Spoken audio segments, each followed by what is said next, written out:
What a great 2 years it's been for Coach Noah Walker. 12-1 back-to-back with bowl wins.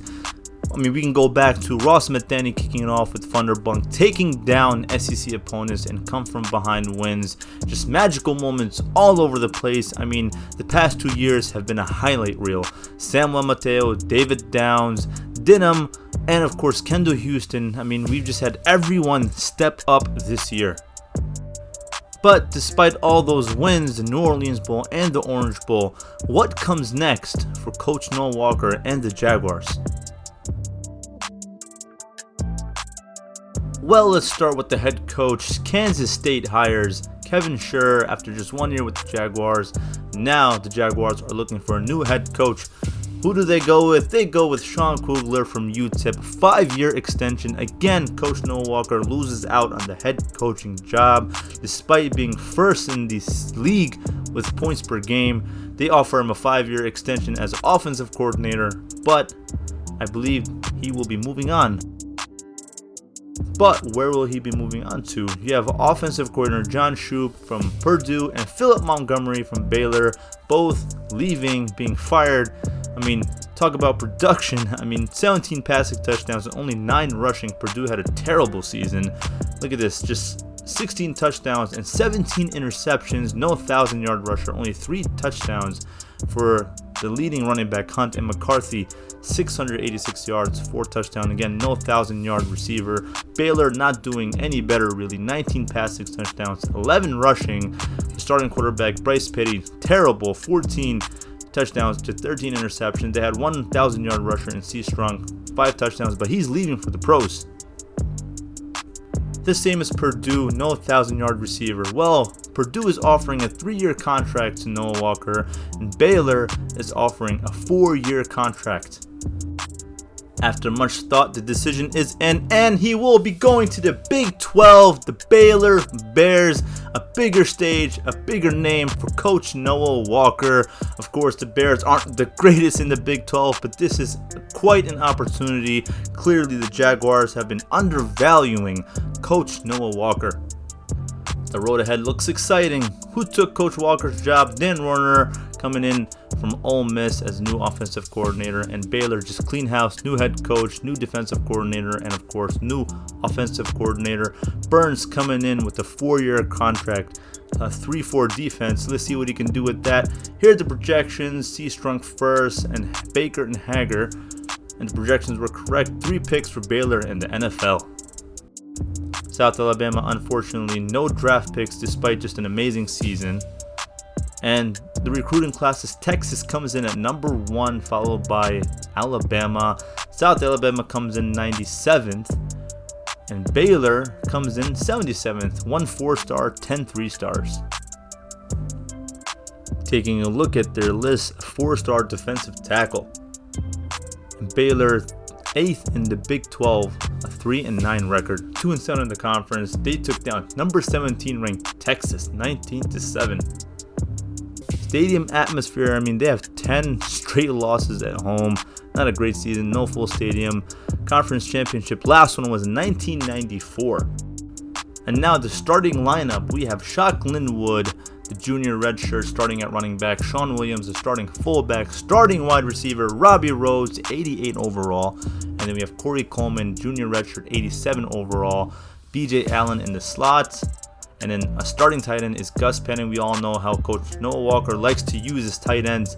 And now for the line, we have Spencer Drango, 95 overall. He's great. Senior, another senior, Desmond Hilliard. Starting center is Kyle Fuller.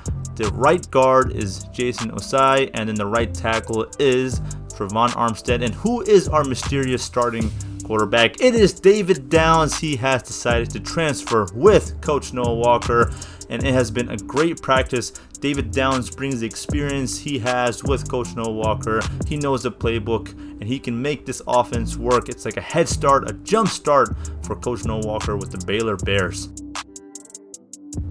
And David Downs is clearly the starting quarterback for this team, the redshirt senior looking to prove himself in his final season and a shot to make it into the pros.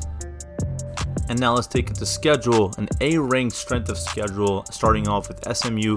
Then you have Auburn, Maryland, Georgia, UCF, Oklahoma, and Texas, all ranked. It is going to be a tough year for this team. But there's a bigger question on the horizon, and that is, what about Samuel Mateo? After just a phenomenal freshman year, what's his path going to look like now? I mean, his entire freshman year is a highlight reel taking over for David Downs. Samuel Mateo has not taken his foot off the pedal. The #1 recruit in the nation has proven that he still has it despite just a devastating injury. He is relentless. He is an all-around quarterback that as long as you have him on the field, you have a good chance of winning the game, even if you're behind. Now the big news is Samuel Mateo has officially announced that he will be transferring. But the big question is, what's the next chapter in his career? And that next chapter is the University of Miami. Samuel Mateo is going to go play for the U. The Hurricanes are 5 times national championship winners, but last season they go 9-4. They need that final push to make themselves championship contenders.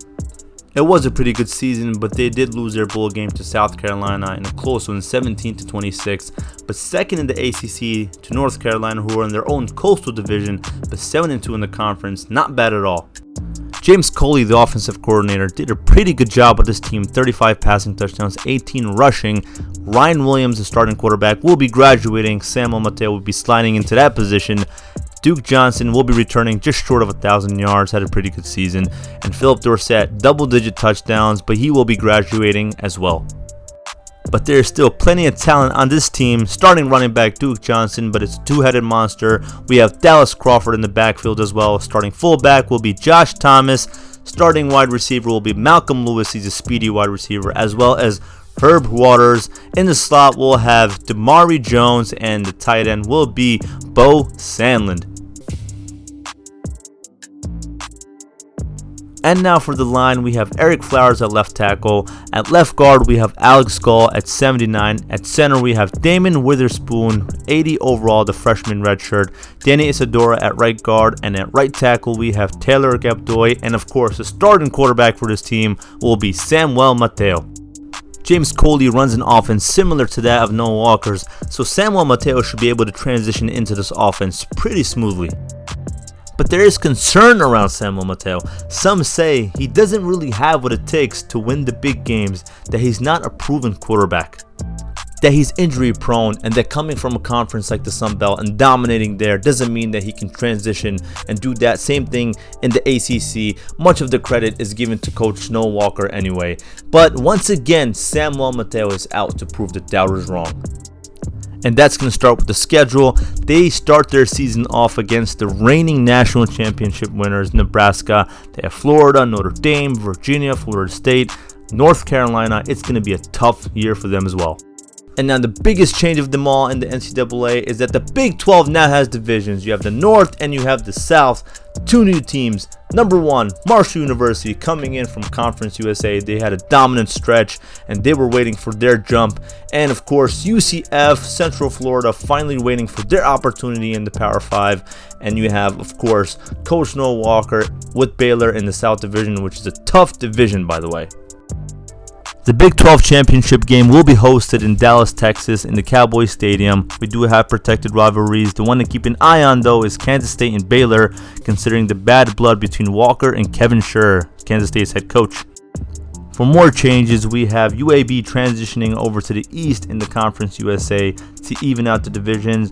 And last but not least, we have New Mexico State going from the Independence Conference into the Sun Belt.